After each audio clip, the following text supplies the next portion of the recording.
voices roaring, we won't go down without a fight. Broken laws and shattered dreams we see. CPS no longer will decide what's meant to be.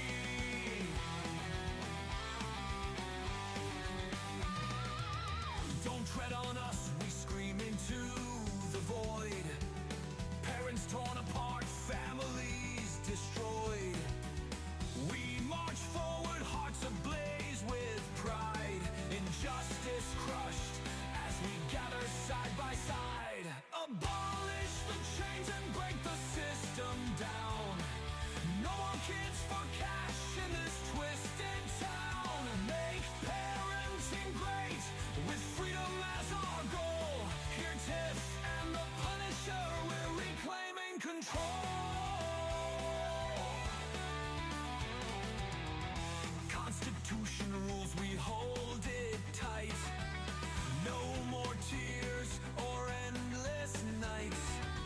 Stealing kids is not their right. We won't back down, we stand and fight. Battle scars from a war we never chose. Families torn, but our numbers grow.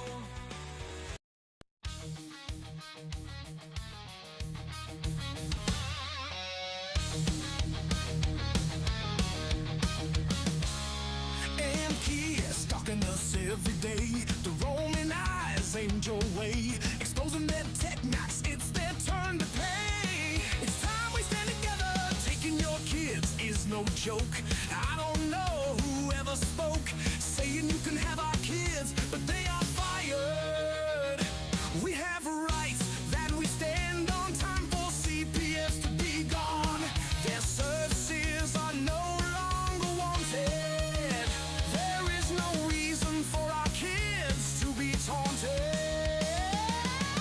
Stay away, EPS.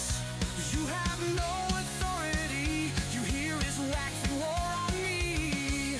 Leave now before things get bad. My Constitution came from a revolution, defending the family as the foundation of our freedom. It gives us the way to beat them, so be aware, don't tread on me. I am the Punisher and follow my warning. I have the posse with me, so get to conforming. I'm all systems go, and we are ready for blast off.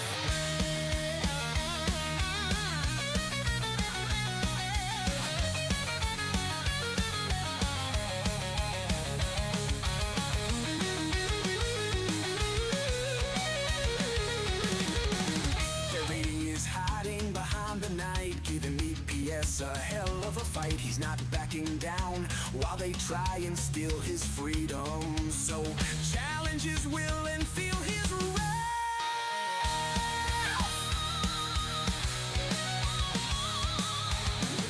Our bird is watching every move, making sure EPS doesn't screw the pooch. He knows the laws and enforces them. DPS, watch out, get off the porch, you can't come in. Danielle is fired up, looking for action. She hates CPS with a great passion. She'll fight all night if it needs be. Fighting APS is where she should be. Gunner is fierce with his knowledge, pretty good for a guy with no college. He was quiet until they ruffled his feathers. Now he's pissed and won't stop until it's over. We all have come together to fight this enemy. Together we will win for you and me. Our kids will come home. Let the truth be known. He paps, you never had authority. This is more than important to me. Return our kids home. We don't deserve to be alone. We are all EPS Punishers throughout the world. Our voices heard. We stand with a message. CPS needs to learn. Fuck around and find.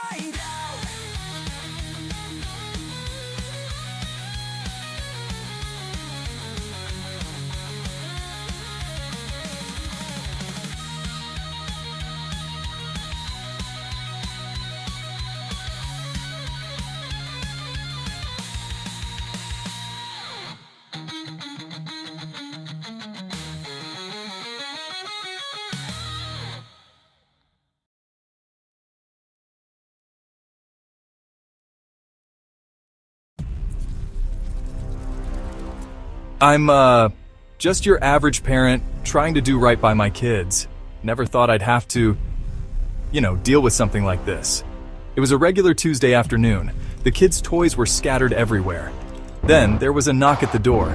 My heart sank when I saw who it was. Hello, I'm from Child Protective Services. We've received a report and need to inspect your home.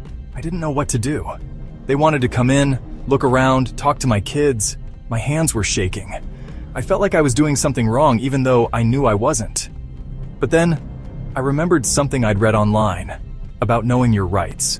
I took a deep breath and said, "I'm sorry, but unless you have a warrant, I can't let you in." The CPS worker looked surprised.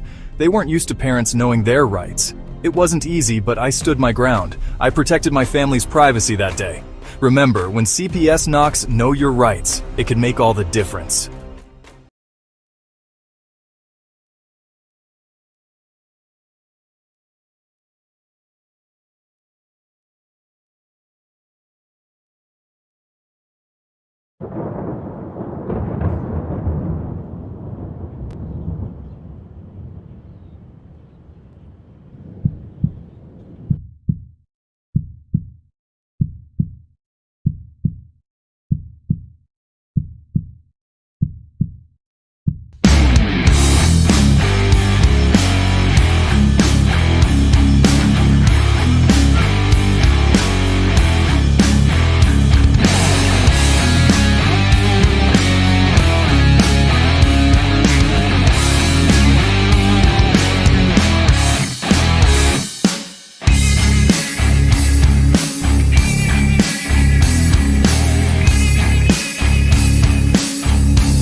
What's up, everybody? Welcome to this Tuesday night CPS Victims Hunting Justice. I'm your host, the CPS Punisher. As always, we have the chat right here under the right. Please leave your comments. Do what you got to do. Let's talk some CPS tonight. It's just me solo tonight so far. So if you guys have some questions or you guys want to get on, go ahead and leave it. But I was thinking we should check out some videos tonight, some TikTok videos, see what they got going on for some CPS. Haven't done that in a minute, and that's what I was thinking we could do. It'd be a good time to see what the hell is going on out there beyond the depths of just here. So let's check things out. All right, let's go in here. What have you guys been up to? You guys got any news in your cases? What else is going on?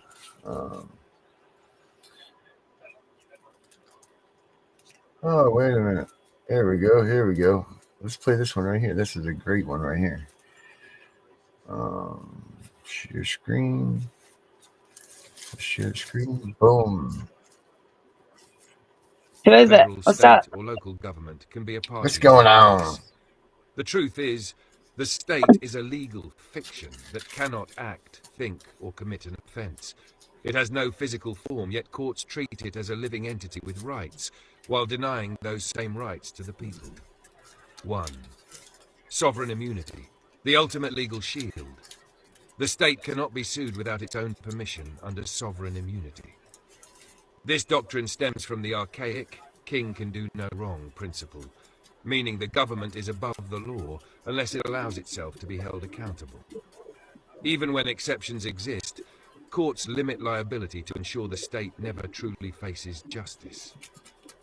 2. The state is a fiction, yet it has legal standing. A corporation is a legal fiction, yet it can sue and be sued. But the state, which is nothing more than an administrative structure, is protected from being sued unless it consents. The people who actually make decisions within the state, judges, legislators, police, bureaucrats, hide behind this fiction, avoiding personal responsibility for their actions. 3. The court is an agent of the state, so how can it be impartial? When the state is a plaintiff, such as in criminal cases, the judge, prosecutor, and law enforcement all work for the same entity. This is a massive conflict of interest, making it impossible for the court to be a neutral arbiter. The real party in interest is always the individuals behind the state, yet courts pretend that the state itself is taking action. Shuffle. The state versus you illusion in criminal cases. In criminal cases, the plaintiff is the state of X versus defendant, but this is pure legal trickery. There is no injured party other than a fictional entity that cannot feel harm. This violates due process, as real cases require a real injured party, corpus delicti. Who exactly is the state that was harmed? They can't name a single living individual, because there isn't one. 5. How to challenge this legal scam. Demand proof of standing. Who is the actual injured party in cases where the state is the plaintiff? If they can't name a real victim, the case should be dismissed. Expose the conflict of interest. The state cannot be both a party to the case and the judge of its own claims. Push for personal accountability. If government officials commit harm, they should be personally liable, not shielded behind a fictional state. Challenge the state's ability to give itself consent. No entity should have the power to grant itself immunity from justice. Bottom line, the state cannot be a real party to a case because it is a legal fiction with no physical existence. The entire system is a self-serving construct designed to protect those in power while subjecting individuals to legal consequences that the state itself never faces. The state cannot be a party to a case. All right. Well, that's one of those things that let's let Gunner out here. Well, Gunner, there it was. Who are we gonna What's happening? piss off today with some knowledge and education? Yeah, that's what that was. I was showing that stuff about the state. You know, like the state's always coming out, and they always say the state this, the state can take your kids, the state can do this, the state can do that. But how come the state isn't even a real person, right? The state has no business at all whatsoever. So how do we challenge that? They say challenge it. Ask them if they prove who they are. Why not, right? How can that be? I mean, how can this be a fair court when the state is the court, the state is the everything in there? How can that be? Mm-hmm. It cannot. As a matter of fact, the Constitution itself addresses this, and this is found. Once again, this is found in Article 3, Section 2, Clause 2 of the Constitution. It says that the state actually has the Supreme Court actually has original jurisdiction in cases in which the state shall be a party, because there is a conflict of interest and there is a bias. So yes, these what they have been doing within these states is getting away with it. There's been no accountability. In several cases, they are supposed to be mediators between two parties, which the state is not a party to. Therefore, there is no vested interest, which was there. They are mediators. They are merely mediators to go through those things. So then it becomes, how did the state take away so much power? And they're claiming state sovereignty, but you can't claim state sovereignty when it comes to the Constitution, because it is the ultimate law of the land. Therefore, you must abide by all of it. I mean, here's the thing that people don't understand. Every code, every statute, every policy, every statute, policy, procedure, the whole 9-yard codes, all have to be constitutionally sound. Otherwise, they are null and void. Bottom line. And that is what we're coming down to is, I think that the DOJ and everything else was talking about unconstitutionality of these administrative judges, law judges, these ALGs, which all of your state judges are. That's where you're saying you're overstepping your bounds. You're taking on things that is not your jurisdiction and claiming your jurisdiction. You're not following the Constitution. You're completely rogue. You went crazy with the Chevron doctrine and didn't rule on that, and you don't have authority with this, and you're not handling over jurisdiction, especially when there's issues of constitutional rights violations. The judge is supposed to recuse themselves once they realize, even within the case, either if it's in the middle of the trial, it's brought up in pretrial motions and anything else, I have a constitutional rights violation. The judge no longer, or that state judge no longer has uh, jurisdiction. There's no jurisdiction at all. But they proceed forward and they don't follow their oath, because it also means their job. That means they're not making any money for things. If they were doing everything legally and by the Constitution, the states wouldn't be raking in millions and billions of dollars, and that's all 50 states across this country with all their programs and everything else that you have through there. One, the disease at its core is going to be, and I'm going to call it out for what it is, are these, they're called social programs. And what they are is socialist programs. You must abide by the state if you this, and that. No, that's not a free man. That's not under the Constitution. That doesn't mean because I have asked, the government comes in or gives some assistance, that gives you any power over me. And that is what has been done. If you don't abide by this, we're going to take this way. If you don't do this, we're going to take this away. The idea of these organizations, the way they were founded, was to assist families, to keep families together. When there was a major issue, like in a lot of people, like you said, earlier on the Tiff and Punisher show, when you have CPS involved, the first shadow that comes over you so heavy is, what did you do to have them in your home? You must have done something wrong. And that's an absolute lie, because they've even gone so far as this mandatory reporting. You could do away with that in every state and have some common sense. But the issue is it was going to CPS, especially with child issues. These are legal things. This is the sheriff's office jurisdiction. So, you know what I'm saying? It's just one of those things that, once again, the states, all 50 states have told all of your law enforcement, your sheriff's office, your police office, this and that. When it comes to children, we come in first. The only person that has changed that thus far is the state of Texas, because of the massive issues. Texas actually right now is leading the way. If you were going to do reform, you would take the path that Texas is taking if you were a state. I'm saying they're moving in a good way, but that's not the root of the issue. The root of the issue is you still have the same corrupt criminals still working, but you just put them on a leash. They just got through infecting the whole neighborhood with rabies, but now you're going to put them on a leash. The dog's still around, type issue. They're still doing what they're doing. They're not being held accountable for their past crimes or anything else that they've done. That's the big issue they have, that everybody has, is everybody's getting away with it, and they hide behind things like, Rooker versus Feldman, and those type of things. This is what they have. I mean, they have so well insulated. You got to understand, guys, this goes back, and if you truly follow this goes all the way back to the Civil War in the Second Constitution. And people say, well, that doesn't, go look at its history. Why do you think they tore down all those statues of Civil War? Did you ever do some research on those people that went through it? You'd be surprised. Go ahead and look them up. Go down that rabbit hole, and you're going to find what they stood for and what they were talking about, or some of their discussion topics they don't want you to know about. That's how they keep you in chains, is by deleting your history. It's the first thing every dictator does, is comes through and controls the history books or the narrative. And that's what they're doing. They're doing it in public schools, everywhere.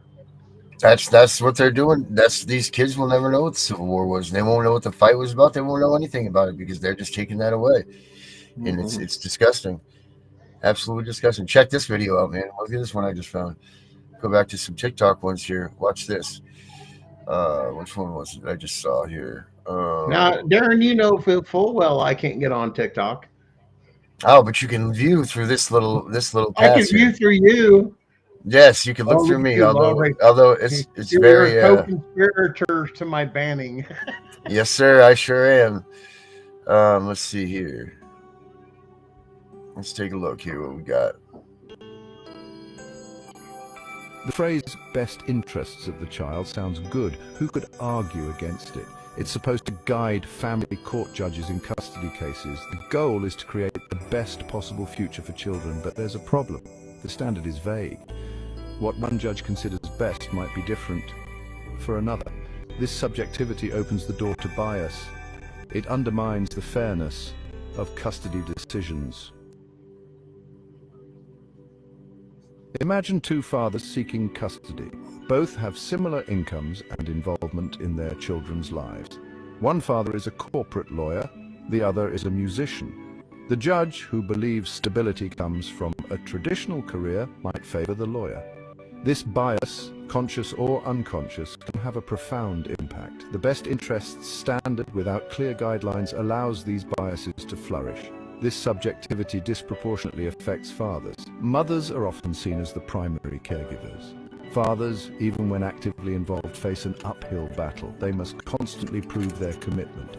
This bias against fathers is rooted in outdated gender roles. It ignores the reality of modern fatherhood. Many fathers are actively involved in their children's lives. They are capable and loving parents. Instead of relying on a vague best interest standard, we need a more objective framework. A child's right to have both parents should be the foundation of custody decisions. Unless there is evidence of abuse or neglect, children deserve access to both parents. This approach emphasizes the importance of the parent-child relationship. It recognizes the value of both parents in a child's life. This doesn't mean a 50-50 custody split is always necessary or appropriate. The specific arrangements should consider the child's age, needs, and the parent's circumstances. But the starting point should be the presumption of equal parenting time.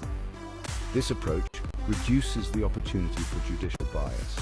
It shifts the focus from subjective interpretations of best to a more objective standard. Section 4, shattering stereotypes, moving beyond outdated gender roles. The best interests standard is often influenced by outdated gender stereotypes. Mothers are often presumed to be more nurturing and better suited for caregiving, while fathers are relegated to the role of provider.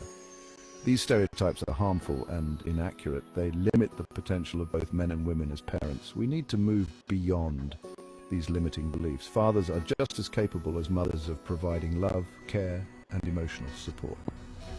Mothers can be successful professionals without sacrificing their role as mothers. Custody decisions should be based on each parent's individual capabilities and commitment to their children. Section 5, leveling the playing field towards a more equitable system.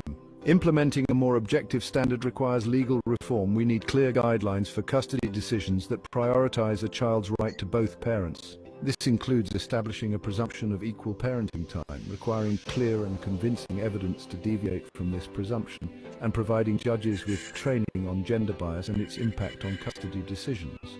These reforms would create a more equitable system.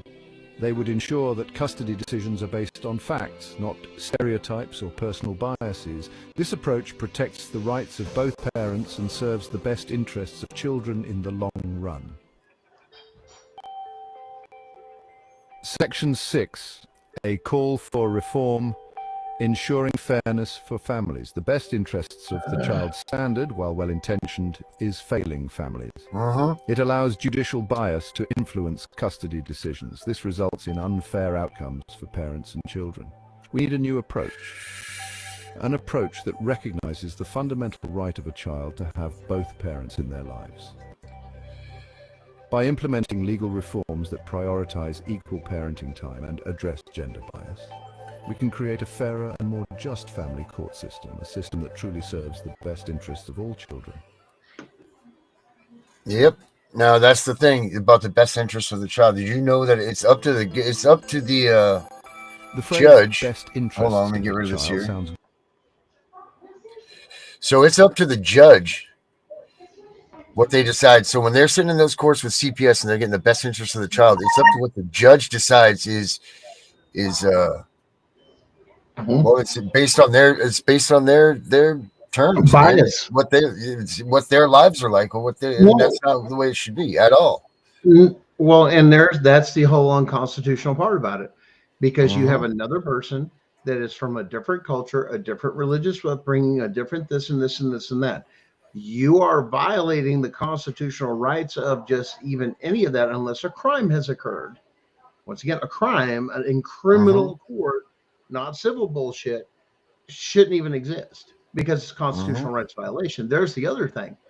How is it if there are things such as the Ninth Circuit Court of Appeals has said very clearly that there's a well-established constitutional right of parents and children to bring up their children to do this and not have interference with it.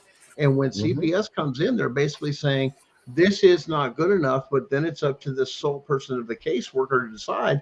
But then you got to understand too, it depends on the upbringing of that caseworker, the training and everything else on how they're making those decisions. So if you're from, let me give you an example. If you're from the city and they post you in a thing out in the country, somebody from the inner city is going to look at the shit that people go through in the country and go, that's child abuse.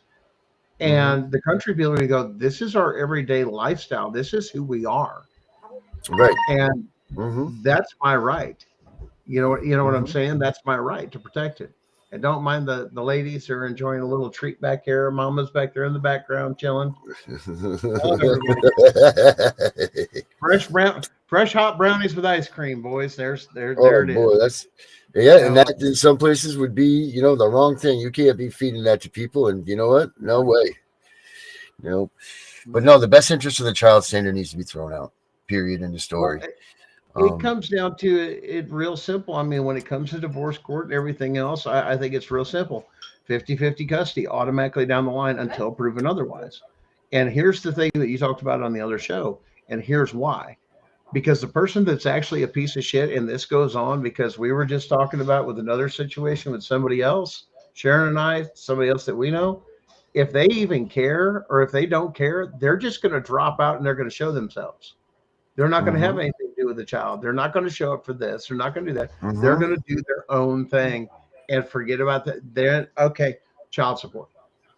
Right. Right there. Okay. That's for the absent fathers, but you have so many fathers out there and even mothers now in certain cases of, it's pay or play because it's always the person that has the better job that ends up losing the kids, even if the roles are reversed. Now, in the court say, well, men are getting them.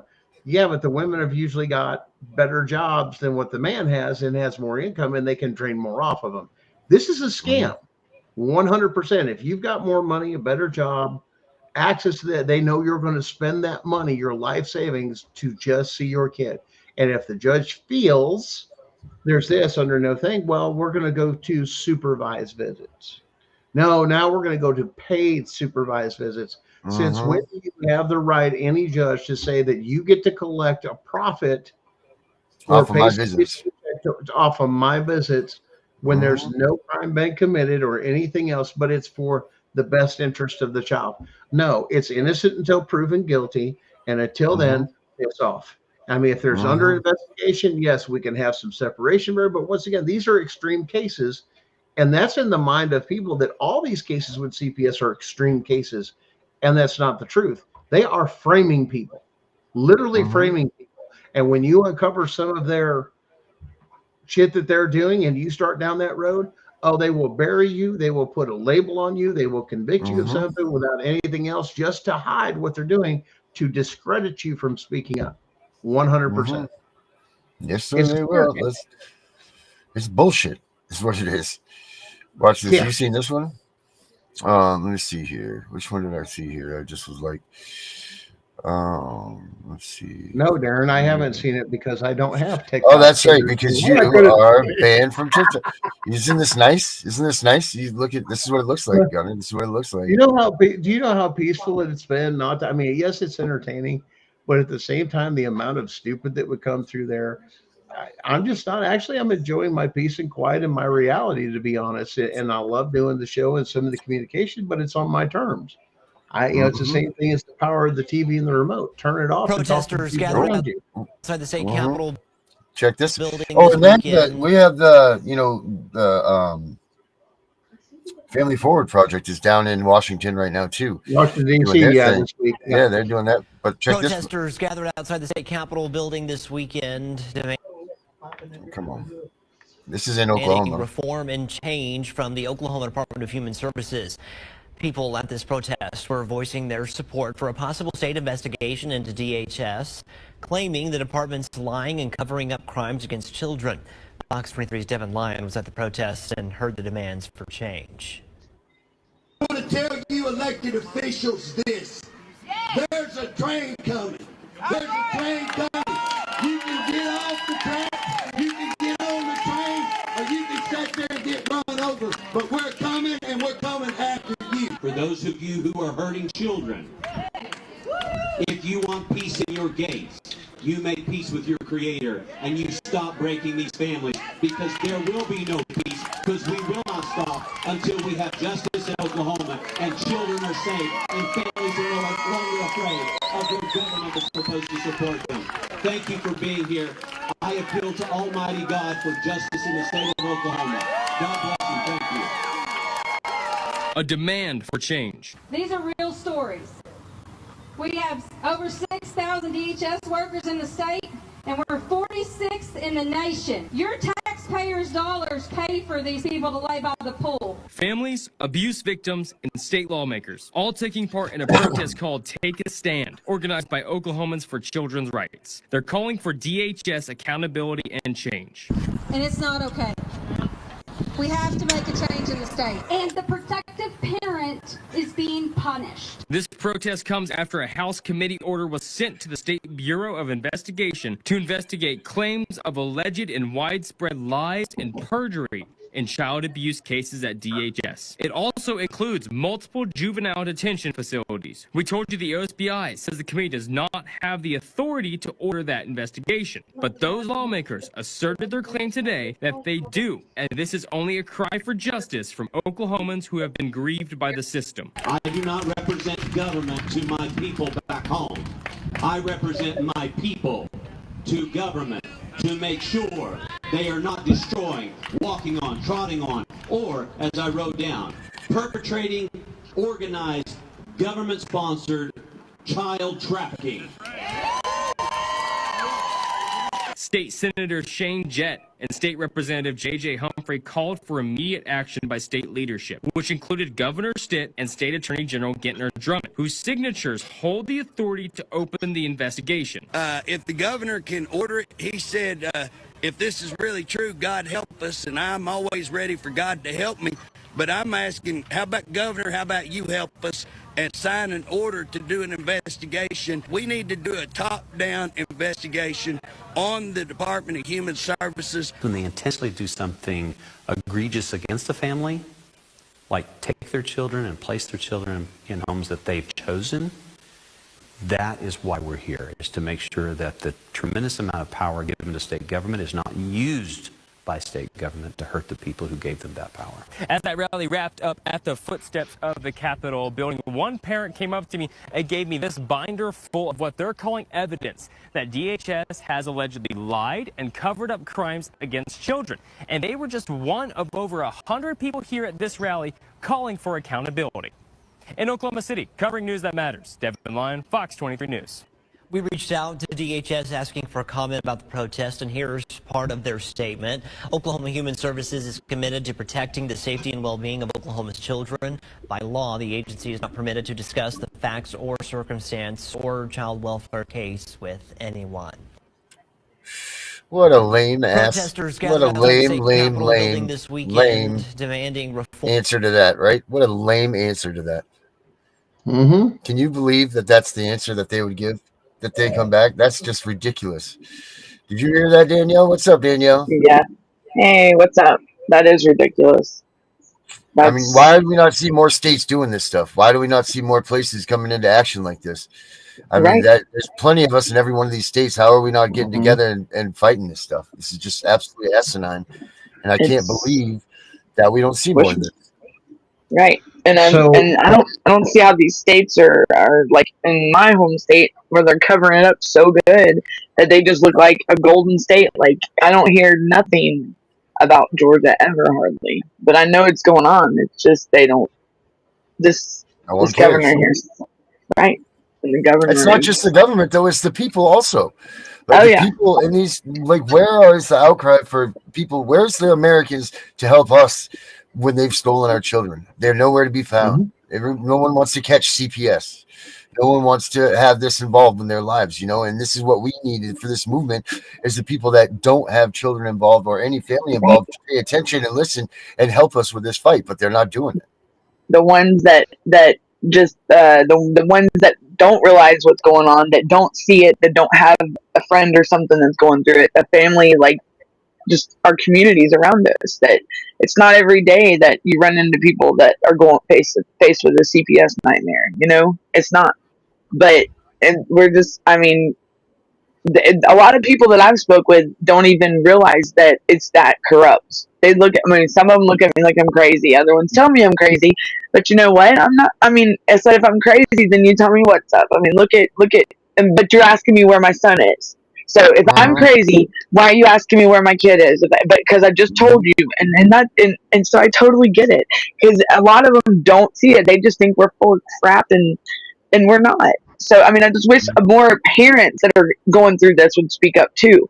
Like, stop being scared of these people, because these are. I mean, you got a lot more power than what we think, and then they want to join, or they want to come aboard or voice themselves, and then they chicken out. No, when you come on, like when you voice yourself, you're out there. There ain't no turning back.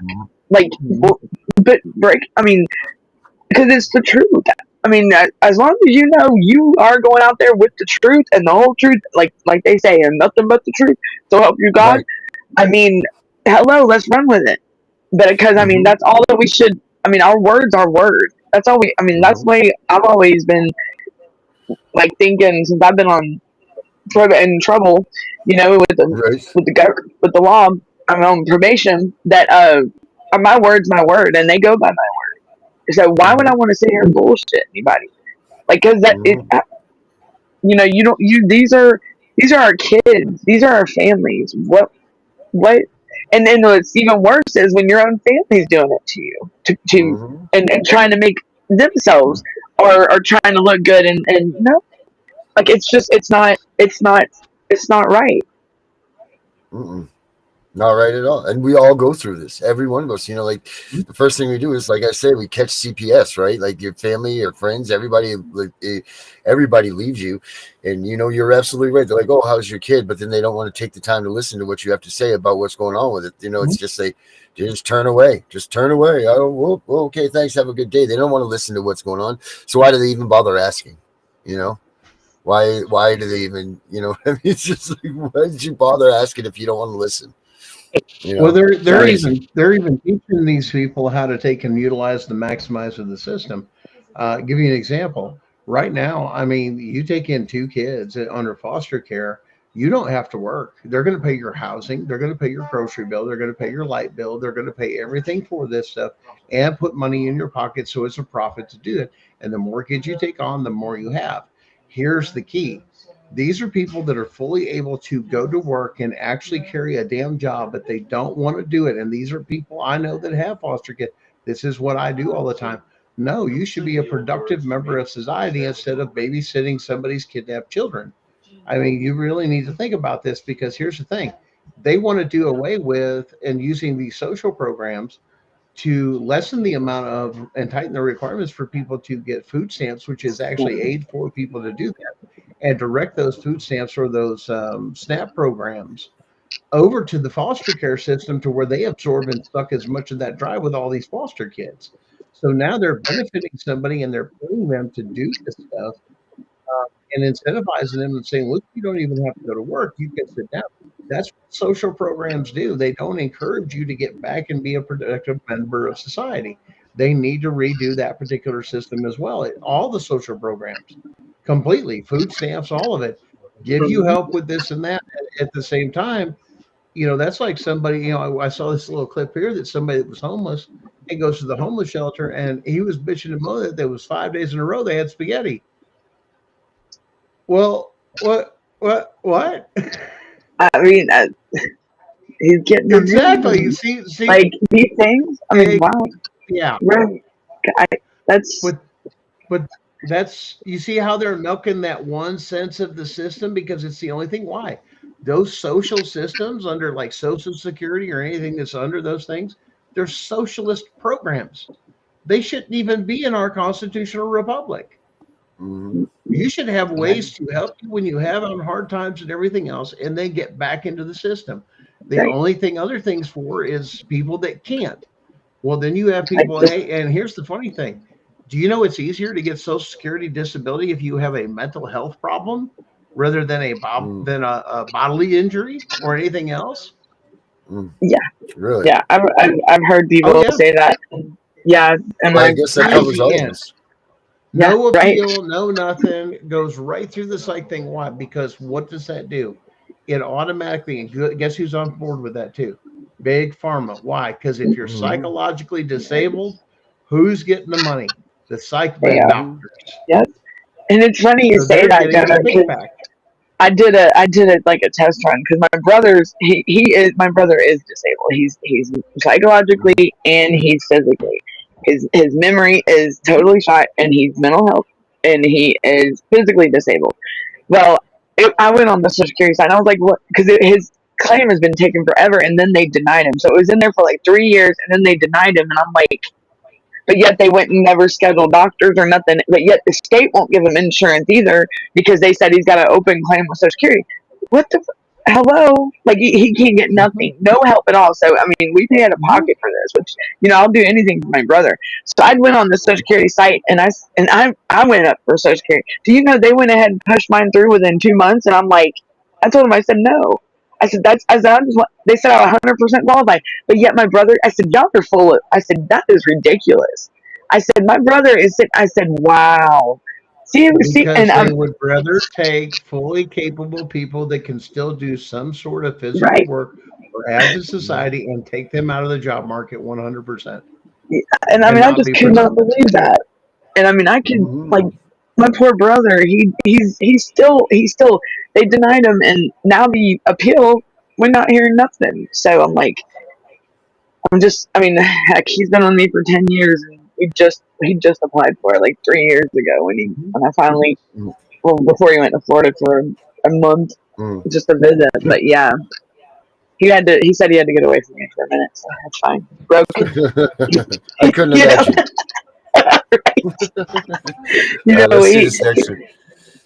I am a lot sometimes. I'm sure that you can be quite a handful. I'm sure, Daniel, you're just a. Let's see here. What's we got now? But is it a force to be reckoned with? No, I'm just kidding. Yeah, you certainly are that. Oh, have you ever guys seen this one right here? I don't know if you got this. Pull this one up here. Check this one out. This one's great.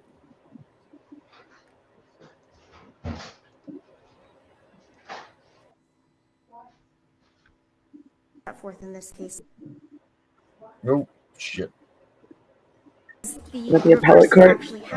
Yeah, have you seen this video? Watch this. This is great. Here's the case law. This is what tells the state actors, the government actors, that they should have known better. It's clearly set forth in this case law. Yeah, that's the case. Georgia? Here, it's interesting. No, that's in California, District 9 Appellate Court. This court has actually found that as of the date of the underlying conduct here in 2000, when you talk about Costanich.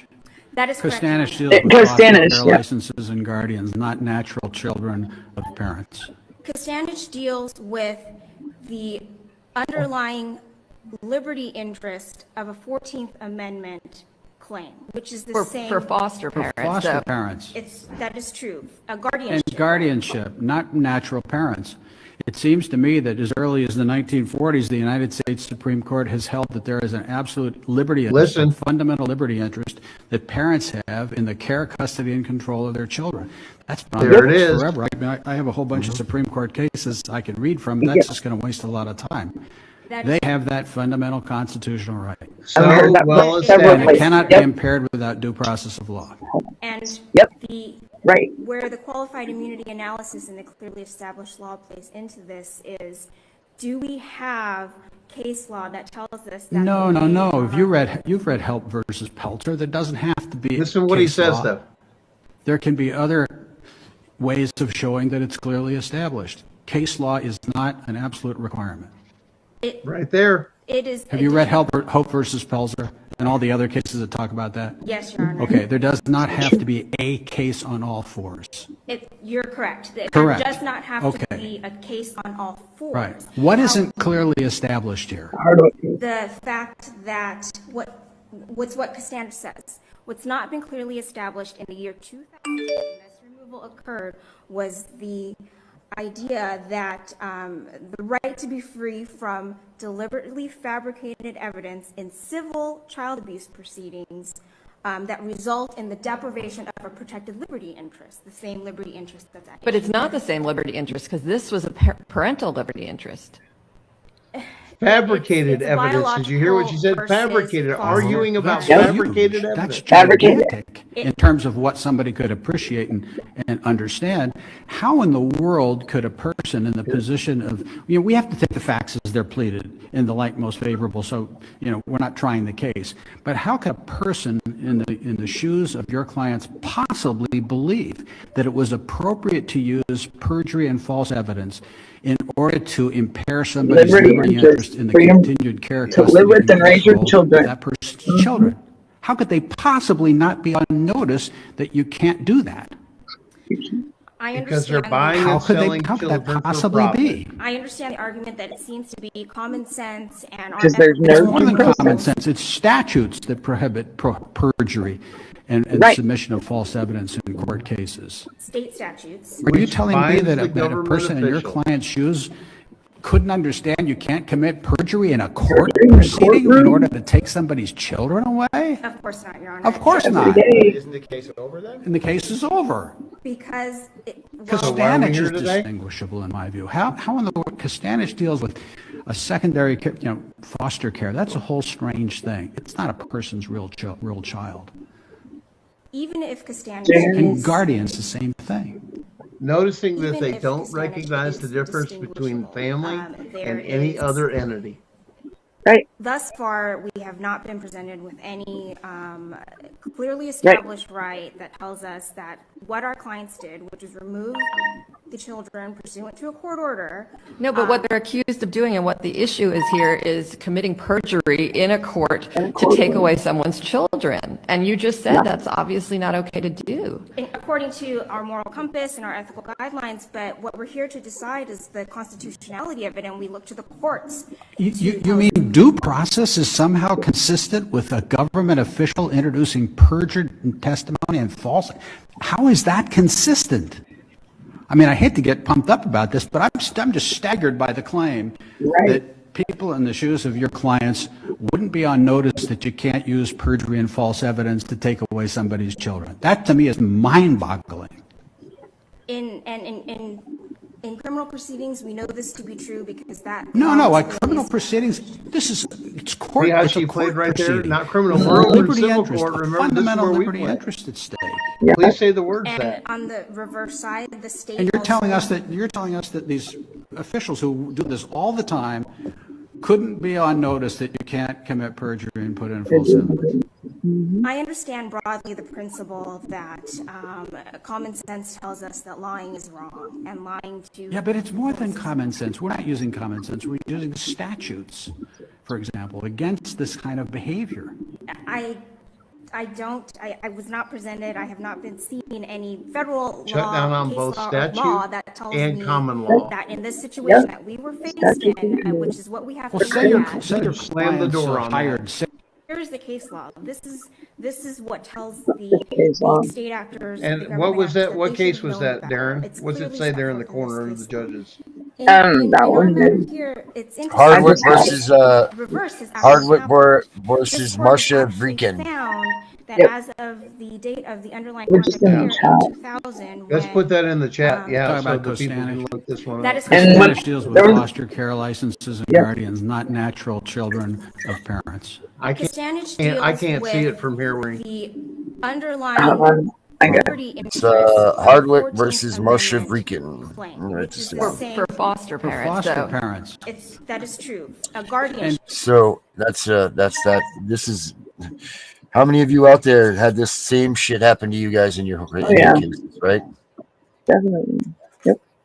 And then here's the ninth, and I don't remember how this ended up I don't remember the outcome of this case, to be honest. I think they got the kids back. Oh yeah, that case got completely shut And they down. got I mean, it was a huge settlement on that. like they railroad, like they that girl, that lady that represents the department, she got railroad, like she got it handed to her from them. They were pissed.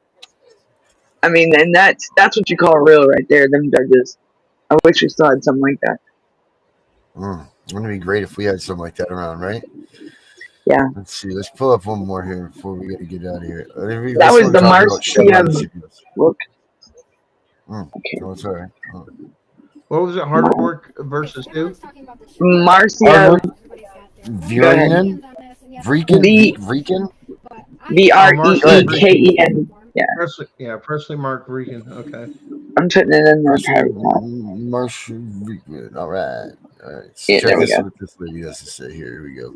Okay, so everyone's talking about the Chevron deference case, and everybody's got their own views and opinions on this, and yes, it's going to talk a lot of shit. But I do Child Protective Services reform, so this is actually a big win for us, and I'm going to explain to you why.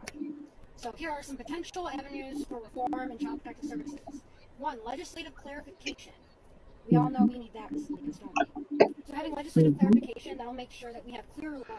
Legislators might be prompted to draft clearer, more precise laws to reduce ambiguity and the potential for varied interpretations by CPS. This could streamline CPS operations and ensure more uniform application of child protective laws across different jurisdictions. This is also an opportunity for legislators to update statutes and modernize child protective statutes to reflect current best practices and societal expectations, providing CPS with more robust legal framework. This will create more judicial oversight, which is what we've been screaming about for years. This will create consistent interpretations. With increased judicial scrutiny, courts could provide more consistent interpretations of laws affecting CPS. This might lead to more standardized practices and reduce the variability in CPS actions across the different regions. Also, rights protections. Courts might place a stronger emphasis on protecting the rights of parents and children, ensuring that CPS actions are balanced and justifiable under the law. Honestly, this is all we've ever been asking for. This will also create enhanced accountability. The need to justify decisions more rigorously could lead to improved accountability and transparency within CPS. The agency might implement better documentation and review processes to support their decisions. This could also lead to more training and education.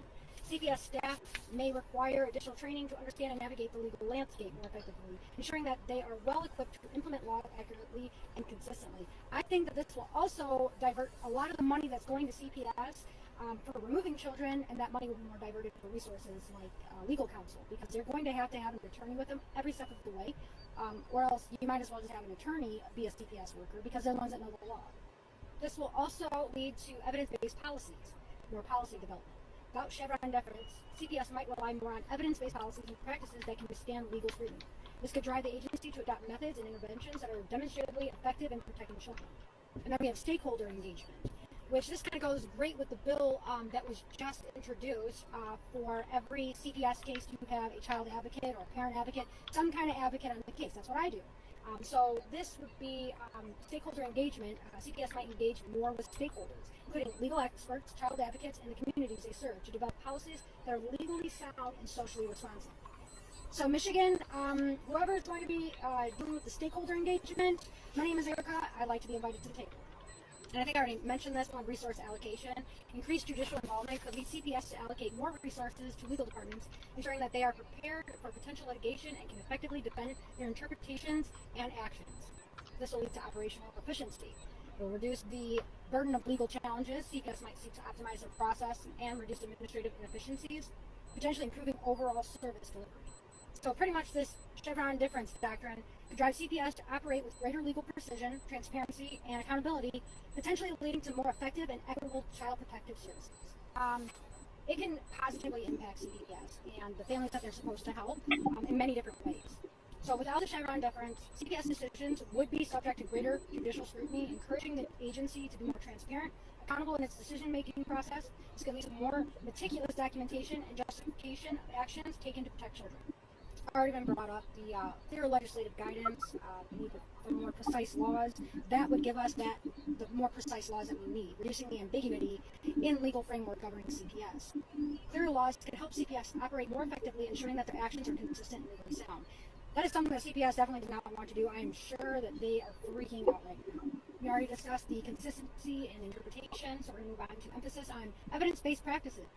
So CPS may be encouraged to adopt evidence-based policies and practices that can withstand legal challenges. This focus on evidence can lead to more effective intervention and better outcomes for children and families. And this one, to a person like me, an advocate, is most important, protecting your rights. A balanced approach is the best approach when having to deal with children and families and agencies like CPS. An advocate like me, I have been fighting for this for years, and now we've actually got this opportunity because the courts might place a stronger emphasis on protecting the rights of parents and children, ensuring that CPS actions are balanced and justifiable under the law. This could lead to more thoughtful and considered approach to child protection. I already know I touched base on this, but I'm going to say it again. Improved training and professional development. Legal education for these CPS workers. They are no longer going to have an excuse to say that they don't know the law or this, that, or the other, because either they're going to have to allocate somebody to be their right-hand man to, remind them what the law is. I'm sorry, you can't do that. This is the law. Or their supervisor, oh, you can't do that because of the law. Or, hey, remember this, that's the law. Or flat out, they're just going to have to get more training and have to know these laws. And then if they don't practice these laws and they don't follow them, they're going to be constantly reminded that they're not following them, so that eventually, if they're getting told 10, 20 times, eventually a supervisor is going to have to turn around and go, you know what, you've been told 10 or 20 times, I know you know this. And then again, stakeholder engagement. Yet again, Michigan, when it's time to come to the table so we can discuss some new laws, some new policies, or how you should be handling yourselves, I would love to be invited to the table. And lastly, this one's very important. Efficiency improvements, resource optimization. Pressure to avoid legal challenges may drive CPS to optimize their processes and reduce administrative inefficiencies. Streamlined intervention operations can improve service delivery and allow CPS to focus more on their core mission of protecting children. So yes, the Chevron deference doctrine could present challenges. They also offer opportunities for CPS to enhance their accountability, consistency, transparency, effectiveness in protecting children and supporting families.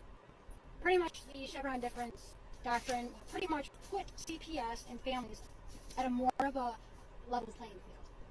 And this will also make it to where CPS workers will no longer have this feeling of I can do whatever the fuck I want, what the hell are you going to do to me?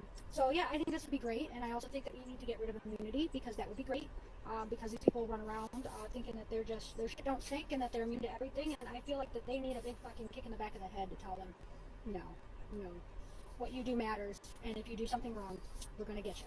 Mm-hmm. So, I want to know what you guys think in the comments about the Chevron deference doctrine.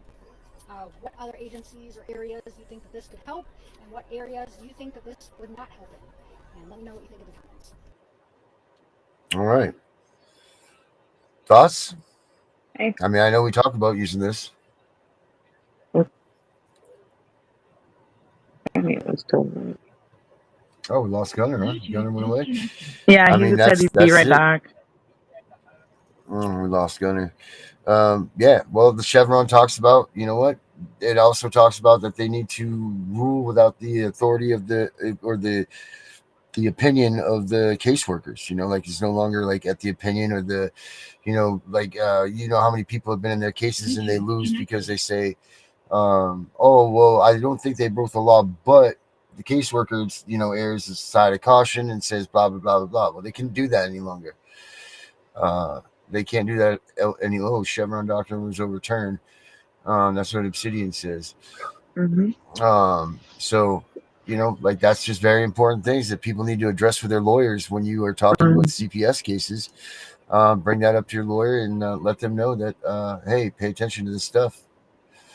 But we have reached our time, guys. They need to be putting in their draft documents too about the Chevron doctrine being overturned, so that they rule appropriately and that you're aware of it. All your court documents. Yes, not sir. just your oral arguments. That's right. In the documents too. Gunner, you want to start them up tonight? Know your constitutional rights. Don't forget, if you guys are going through mental health issues, depression, this can be a lot. Once again, dealing with CPS is psychological warfare, as we point out on our show every other week on Gunning for CPS. There will be future announcements as to the future of our show and some of the other things. We have some things to take care of this week. We're going to see where that lands and whether or not our availability is going to be there. Just stay tuned to the CPS Breaking News Network. on all of our channels to, as soon as something breaks, we're going to let you guys know. If any big stories are going out there, pay attention. If something goes off in the middle of the day, you guys kind of know our schedule. Those are usually breaking news or something really big going on. And either myself or Darren or Danielle will say, hey, we have something massive. We got to get this out there as quick as possible. Tune into those channels. Other than that, keep strong, keep your family strong, lead with love, but take no damn mercy when it comes to taking their heads off, not literally, once again, figuratively, and wiping out and putting them in the same position or even worse than where they put you. So you, Danielle. I do want to share that a caseworker that she's in another state, but I do want to share this with everybody. What she wrote me, she said she said she wishes that she said even because I had messaged her or talked to her, and she was talking about, she said if you don't, she was telling me like where to find certain things, but she said she said there are federal statutes that show what states are required to do for children and families. I think, and this is her words, I think most of the times child welfare professionals take advantage of families not knowing information and laws or their rights, even down to how kinship families are supposed to be considered first as placements. I really wish there was a way I could make a bigger impact in this area. So these people are fully aware. So I mean, that's pretty much her, like I asked her, and that's pretty much her saying that they are aware of what they do. They know what the hell they're doing, the bad ones, and it's making from my impression, there's more bad apples than there is the good-hearted ones, which is that's just evil. That's just messed up in my eyes. But I wish that, and so for her, and she does want to say to everybody that she does only great as the people she connects with, and that means everyone else. She said, stay in the fight, don't give up. And she said she's seen so many parents step down, walk away from the process because it was just too much. She said our passion and our drive, because she watched the podcast, the channel, keep your family together, and keeping your family together is unmatched. She said keep fighting, stand up, and it's we're gonna get the bad apples out of there. We're gonna get this reformed. So I'm hoping she comes out like she is a good she's good. So y'all keep fighting and just know that we're being cheered on, and they want us to be, because they, there's a lot scared out there for some reason. I wish there would be more speaking up, and I think the more we voice ourselves, the more they're speaking up. So we all got big mouths. Let's make it happen, right? Yeah, do that. That's right. Yes, ma'am. You got it. I like what Danielle just had to say. We do have big mouths, so let's use them. The only way to get the word out is by using our big mouths. So let's do that. Let's pack it up. Let's get ourselves together. That's right. Gas to the metal. And as always, let's go, Brandon. Let's go, Brandon. Punisher, and we are out of here. Have a good night, everybody. Bye, everyone.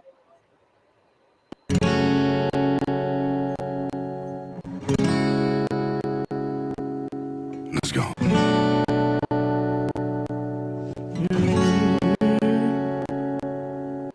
The world getting crazy, baby, chill. Don't medicate, just meditate. You waking up now, well, baby, you hella late. Educate, look at what's going on, let it resonate, accelerate. Find your inner hunger like you never ate. Agenda is to push the hate. Separate and segregate, don't celebrate quite yet. The storm is coming, cue for heaven's sake. Violence that they demonstrate, instigate and penetrate the values of our country, and our God is what they desecrate. My fighters ain't no featherweight, pulling out the seams of the fabric that they fabricate. They feed us lies, manipulate, intimidate, do fear and force, forcing us to sit and wait till we come together, congregate, then we liberate. Praying that you give me strength to find some love amongst the hate. Marching on the streets of blood till I see the golden gates. Troubadour, troubled souls, one of God's servants. Blades out, cut the grass till we see the serpents. One day I hope you see the truth.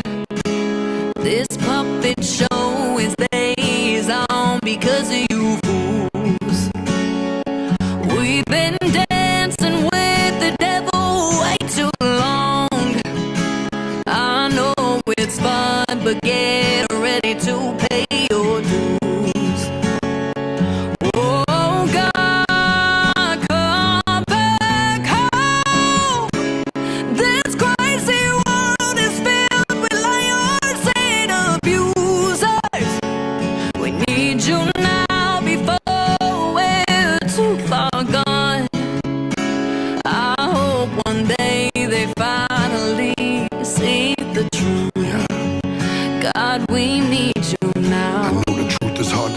just digested. Suspected something's going on, chose to just neglect it. Deflected by some breaking news. Oh, we just accepted, expected just to fall in line and follow their perspective. Don't question their objective. Pack had a lot of questions. How these kids molested, but nobody's been arrested. Read it in the testament, these children are protected. So I'm fighting all these terrorists, both foreign and domestic. Refuse to be directed, lying out of sheep. I only kneel to my God, so I'm dying on my feet. Silence when we speak, but there's violence in the street. I've been rolling with the punches, I can't take it on the cheek. Drink from a glass half full, I'm optimistic. People are sadistic, so vicious and malicious. Praying for assistance to overcome opposition. No, I'm gonna start resisting, and then I'll pray for forgiveness. One day I hope you see the truth. This puppet show, it stays on because of you fools. We've been dancing with the devil way too long. I know it's fun, but get ready to pay your dues. Oh God, come back home.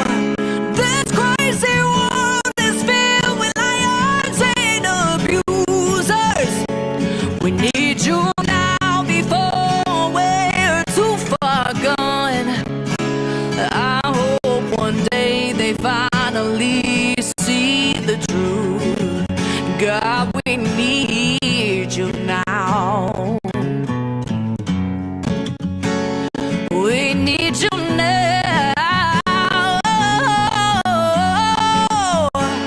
We need you now.